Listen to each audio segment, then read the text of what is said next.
Bienvenidos a un nuevo video tutorial de química biológica. En esta oportunidad nos vamos a centrar en el tema 10 y vamos a ver metabolismo de lípidos.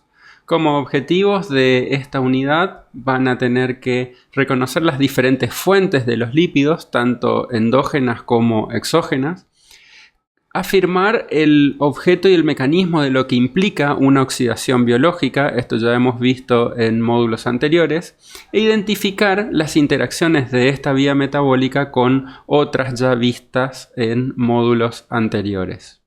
Si recordamos un poquito esta cuestión, habíamos visto en el módulo anterior que los polisacáridos pueden oxidarse por vía catabólica.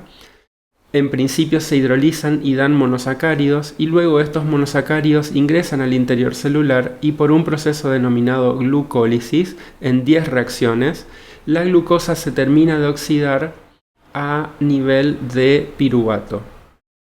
Luego, este piruvato ingresa a la piruvato deshidrogenasa en el interior de la matriz mitocondrial, se descarboxila, se forma acetil-CoA y esta acetil-CoA termina de oxidarse completamente en el ciclo de Krebs y los dos carbonos que venían del piruvato y en definitiva los carbonos que venían de la glucosa o de otro monosacárido terminan totalmente oxidados a dióxido de carbono.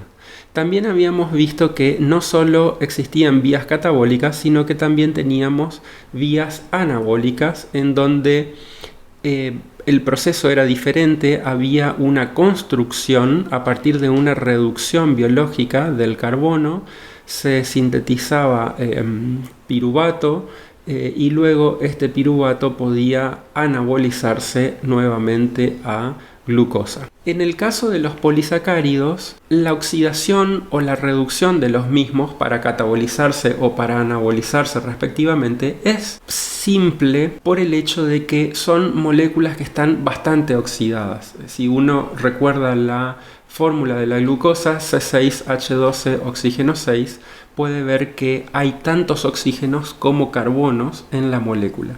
Sin embargo, para el caso de los lípidos, estos compuestos están muy reducidos, hay una enorme cantidad de carbonos e hidrógenos y entonces cuando estos compuestos, y particularmente los ácidos grasos, se oxidan en el interior mitocondrial para dar acetilcoenzima A, esta energía de oxidación es muy grande, se almacena en transportadores electrónicos reducidos y luego cuando estos transportadores electrónicos se reoxidan en la cadena de electrones, generan una gran cantidad de protones y esos protones, cuando reingresan a la matriz mitocondrial en el proceso conocido como fosforilación oxidativa, se genera una enorme cantidad de ATP. ¿De dónde provienen estos ácidos grasos? Bueno, principalmente provienen de la dieta, constituida básicamente por triacilglicéridos en sus formas más comunes, aceites y grasas, y también fosfolípidos. Los aceites y las grasas, al ser triacilglicéridos, tienen 3 colas de ácidos grasos esterificadas al glicerol y los fosfolípidos tienen 2 moléculas de ácidos grasos, ¿no? Digamos, cuando se produce el proceso de digestión de todos los componentes grasos que ingerimos, los triacilglicéridos aportan por cada molécula de aceites o grasas 3 moléculas de ácidos grasos y los fosfolípidos 2 moléculas de ácidos grasos. También los ácidos grasos pueden provenir de las reservas internas que tengamos en el tejido adiposo o bien pueden provenir de la síntesis celular endógena, tema que vamos a abordar en la próxima microclase. Muy resumidamente, ¿en qué consiste el proceso de digestión? Los lípidos empiezan a digerirse muy precariamente en la boca a través de la acción de una lipasa lingual o salival, pero la mayor parte de la digestión de los lípidos ocurre en el duodeno.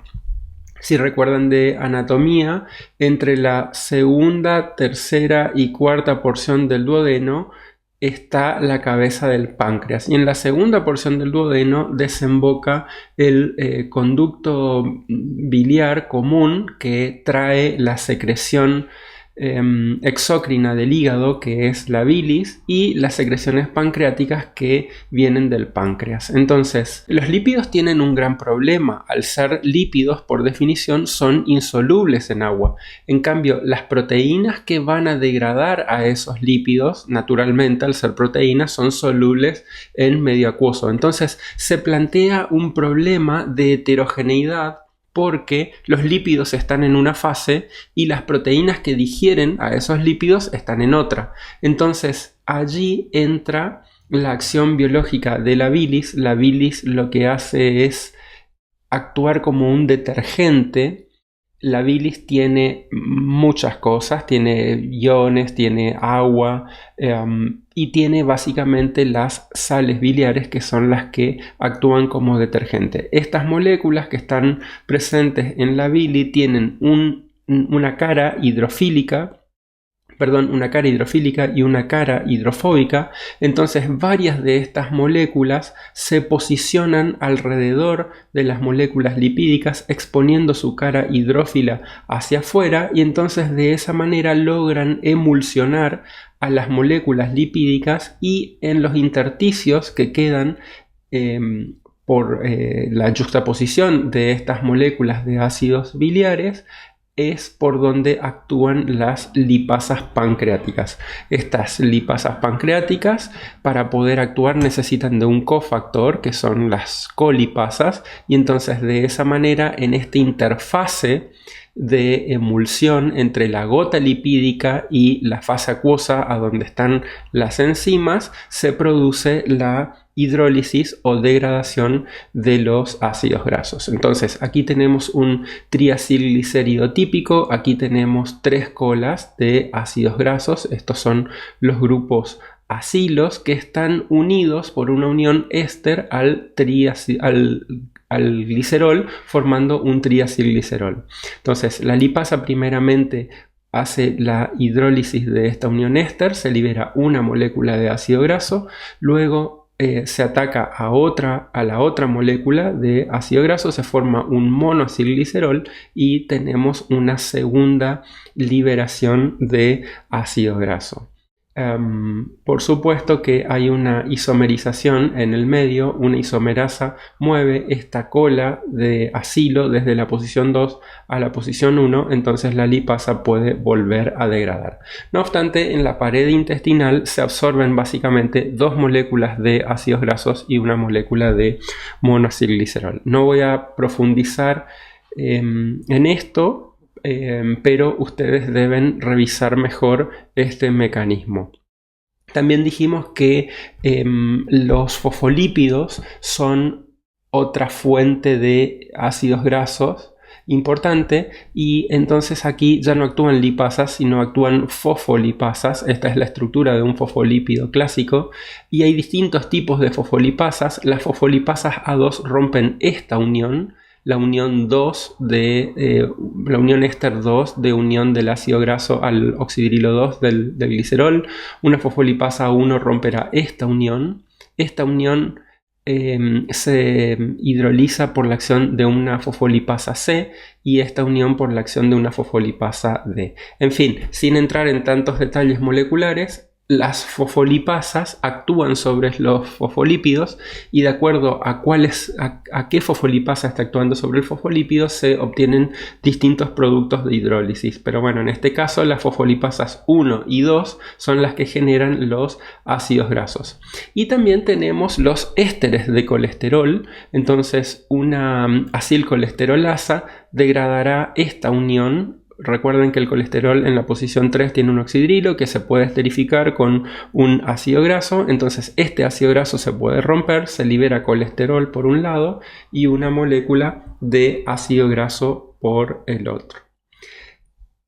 ¿Qué nos queda de esta hidrólisis o degradación tanto de fosfolípidos como de acilglicéridos? El glicerol. Entonces, este glicerol también puede reutilizarse y básicamente tiene 2 destinos. Una glicerol quinasa, como es una enzima quinasa, fosforila al glicerol en esta posición, se obtiene glicerol 3-fosfato. Luego, este glicerol 3-fosfato es oxidado en el carbono 2. Fíjense que acá tenemos un grupo alcohol que se oxida a un grupo cetona por la acción de la glicerol fosfato deshidrogenasa. Entonces, siempre que alguien se oxida, alguien se reduce. En este caso es el NAD oxidado que pasa a NAD reducido. Siempre en las oxidaciones biológicas tenemos una reducción asociada, ¿no? Entonces las reacciones son de tipo redox. Obtenemos la dihidroxiacetona fosfato y luego esta dihidroxiacetona fosfato se oxida otra vez en el carbono 1, un grupo alcohol se transforma en un grupo aldehído y entonces tenemos el gliceraldehído 3-fosfato. Si recuerdan del módulo anterior, el gliceraldehído 3-fosfato es el reactivo clave que constituye la oxidación de la glucólisis, ¿no? Entonces el gliceraldehído 3-fosfato puede oxidarse a 1,3-bifosfoglicerato. Esta es la reacción principal de la glucólisis. Si alguien se oxida, alguien se reduce, en este caso es el NAD, y este NAD reducido puede ser captado por la lanzadera mitocondrial de glicerol 3-fosfato y entonces trasladar este equivalente de reducción del citosol hacia el interior de la membrana mitocondrial, o sea, la matriz mitocondrial, pero no en forma de NAD, sino en forma de FAT. Revisen el concepto de lanzaderas. Básicamente hay dos tipos de lanzaderas. Fíjense cuáles son las importantes en función del lugar que se esté considerando. Pasando ahora al proceso de lipólisis propiamente dicho, una vez que los ácidos grasos se liberan del glicerol o se liberan del colesterol, ya sea que provengan de triacilgliceroles o de ésteres de colesterol, para poder beta oxidarse, primeramente se deben activar, se debe formar un compuesto que se llama acil-CoA del ácido graso y entonces así poder entrar a la mitocondria, ¿no? La lipólisis básicamente tiene dos etapas. Esta etapa de activación y transporte es un transporte especial con un aminoácido que se denomina carnitina y después el proceso en sí de la beta oxidación. Para la activación de un ácido graso, el ácido graso libre en realidad ataca a una molécula de ATP. El oxígeno del grupo carboxilo del ácido graso ataca a la molécula de ATP. El ATP se rompe, se libera un pirofosfato y entonces el adenilato del ATP queda unido al grupo acilo. Posteriormente, una molécula de coenzima A produce un mismo ataque, ya no con oxígeno sino con azufre, sobre este carbono, el carbono 1 del grupo acilo. Se rompe el adenilato del ácido graso, se libera ahora AMP, que lo vemos acá, y se forma el acil-CoA correspondiente, ¿no? Si esto es un ácido palmítico, se formará un palmitoil-CoA. Si es un ácido linoleico, se formará linoleil-CoA. Si es ácido esteárico, se formará estearoil-CoA, etcétera, etcétera.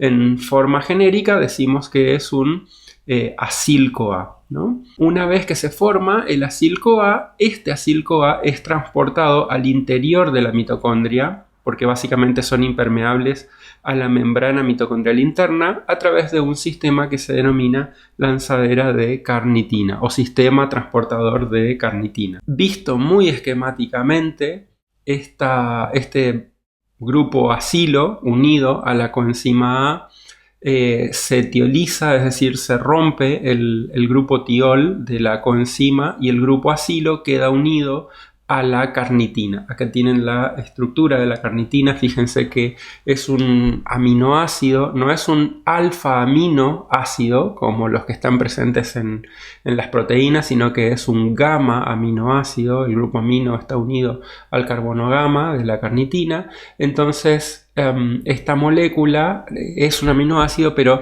no es un aminoácido proteico. Entonces el grupo acilo queda unido a la carnitina. De esta manera es transportado al interior de la mitocondria a través de una enzima que se llama carnitina aciltransferasa 1 Y en la cara interna de la membrana mitocondrial interna, una acilcarnitina 2 vuelve a romper esta unión del grupo acilo con la carnitina y se vuelve a unir el grupo acilo a una coenzima A, y entonces tenemos nuevamente una acil-CoA del ácido graso idéntico al que estaba afuera. Pasando ya al proceso de beta-oxidación en sí, la beta-oxidación consta de 4 etapas y es un proceso cíclico.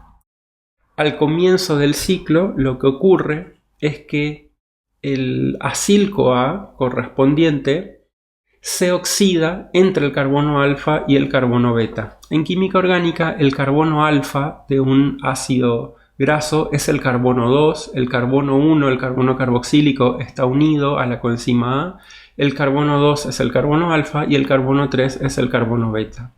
Entonces, esto que tiene un enlace simple, carbono-carbono, ¿a qué se oxida?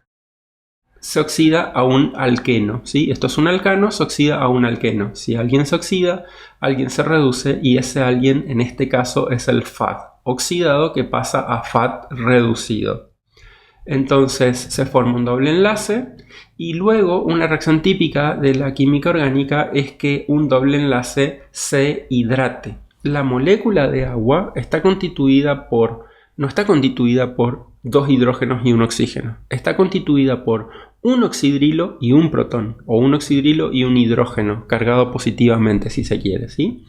Entonces, lo que ocurre es que la molécula de agua se adiciona a esta molécula, entonces un oxidrilo de la molécula de agua se adiciona sobre este carbono y el protón se adiciona sobre este carbono y se obtiene lo siguiente, ¿sí? Este carbono pasa a ser un CH2 y este carbono pasa a tener un oxidrilo. Luego, el grupo alcohol secundario que tenemos en el carbono 3 vuelve a oxidarse. Si alguien se oxida, que es este carbono con este oxidrilo, alguien se reduce, en este caso es el NAD, y el oxidrilo, ¿a qué se va a oxidar? A una cetona. Entonces tenemos una beta-cetoacil-CoA. Y finalmente, en el último paso, este carbono va a romperse a través de un proceso que se llama fragmentación tiólica, y entonces una molécula de coenzima A ataca a esta unión, se une a esta unión y se libera esto. Entonces obtenemos un acil-CoA con 2 carbonos menos que este y un acetil-CoA. Y el ciclo vuelve a iniciarse y en cada proceso se obtiene un acetil-CoA y un acil-CoA con 2 carbonos menos. 2 carbonos menos porque se perdió una molécula de acetil-CoA. ¿Cuántas vueltas va a dar la beta-oxidación para oxidar totalmente a un ácido graso y convertirlo totalmente en acetil-CoA? Va a depender del número de átomos de carbono que tenga ese ácido graso. Entonces, uno puede básicamente calcular mentalmente cuántas vueltas tiene que dar. Si estamos oxidando, por ejemplo, un ácido palmítico, el ácido palmítico tiene 16 átomos de carbono, y si en cada vuelta del ciclo se obtiene una molécula de acetil-CoA que tiene 2 átomos de carbono, para transformar el acetil-CoA que tiene 16 átomos de carbono en 8 moléculas de acetil-CoA con 2 átomos de carbono cada una, y sabiendo que en la última vuelta vamos a tener 2 moléculas de acetil-CoA, entonces el ciclo va a dar 7 vueltas. ¿Qué ocurre cuando tenemos que oxidar ácidos grasos que tienen un número impar de átomos de carbono? Bueno, la situación se resuelve más o menos fácil. Una enzima que se llama propionil-CoA carboxilasa introduce un carbono más a través de un bicarbonato y el gasto de una molécula de ATP. Entonces, el propionil-CoA se elonga con un carbono más, se forma un metilmalonil-CoA, y en la siguiente reacción hay una epimerización y entonces este grupo carboxilo pasa a esta posición y se obtiene un succinil-CoA. En términos resumidos, podemos decir entonces que un propionil-CoA con 3 átomos de carbono pasa a un succinil-CoA con 4 átomos de carbonos y entonces luego esto ya sigue la beta oxidación normal como que si fuera una acil-CoA de 4 átomos de carbono. O sea, en el siguiente paso se transforma en 2 unidades de acetil-CoA. Otra complicación adicional que podemos tener es que tengamos ácidos grasos con una insaturación o con muchas insaturaciones. Entonces tenemos ácidos grasos insaturados o ácidos grasos poliinsaturados. Fíjense que si tenemos este doble enlace cis en esta posición, la enzima que produce la hidratación siempre produce la introducción del oxidrilo en el carbono más alejado del grupo carbonilo, ¿no? Entonces, si la hidratasa colocase el oxidrilo en esta posición, ahí ya tendríamos un beta hidroxiacil-CoA y entonces podría proseguir la beta oxidación. Pero la hidratasa no funciona de esa manera. Lo que hace la célula es mover este doble enlace a esta posición a través de una enzima que se llama enoil-CoA isomerasa. Entonces ahora tenemos el doble enlace entre el carbono alfa y el carbono beta y entonces en la siguiente reacción una hidratasa introduce un oxidrilo en esta posición, tenemos el beta hidroxiacil-CoA y entonces la beta oxidación transcurre normalmente. Se salvó esta dificultad. ¿Qué pasa si ahora tenemos varios dobles enlaces o al menos 2 acumulados, intercalados por un simple enlace, naturalmente? Allí toman preponderancia 2 enzimas. Esta, que ya hemos visto, la enoil-CoA isomerasa, y otra enzima que se llama 2,4-dienoil-CoA reductasa. Lo que ocurre es que este doble enlace se reduce. Si alguien se reduce, alguien se oxida. En este caso es el NAD-fosfato reducido que pasa a NAD-fosfato oxidado. Desaparece este doble enlace y este enlace se mueve a esta posición, ¿sí? Entre la posición 3 y 4. Entonces, ahora estamos en esta situación. Entonces, la enoil-CoA isomerasa mueve este doble enlace y tenemos la misma situación, ¿no? Entonces se va a generar una beta hidroxiacil-CoA. Bien, con esto concluimos una visión muy resumida de lo que es la beta oxidación de ácidos grasos. Es un proceso catabólico. Al ser un proceso oxidativo genera NAD reducido o FAT reducido. Esos transportadores electrónicos reducidos van a reoxidarse en la cadena de electrones y luego en la fosforilación oxidativa producen una gran cantidad de ATP. En las clases de taller vamos a calcular cuántos ATPs se producen a partir de la oxidación de palmitoil-CoA o bien oleil-CoA o bien esteroil-CoA y van a ver que en comparación con la glucólisis aeróbica, por ejemplo, y mucho más en comparación con la glucólisis anaeróbica, producen una mucho mayor cantidad de ATP como proceso catabólico. En la próxima clase vamos a ver que estas moléculas de acetil-CoA que vienen de la beta oxidación o bien que vienen de la glucólisis aeróbica pueden condensar unas con otras, formar citrato, salir de la mitocondria a través de una lanzadera de citrato y anabolizarse a ácidos grasos nuevamente. Entonces, este es el fundamento de las dietas hipercalóricas en glúcidos, por ejemplo. Entonces se genera una gran cantidad de acetil-CoA. Esa acetil-CoA no alcanza a condensar con el oxalacetato para formar citrato y catabolizarse completamente en el ciclo de Krebs, sino que ese citrato que se está formando por exceso de la acetil-CoA que viene de la glucólisis anaerobia es expulsada y es utilizada para anabolizarse a ácidos grasos. Será hasta un próximo encuentro en esta modalidad de microclases de bioquímica. Muchas gracias por su atención.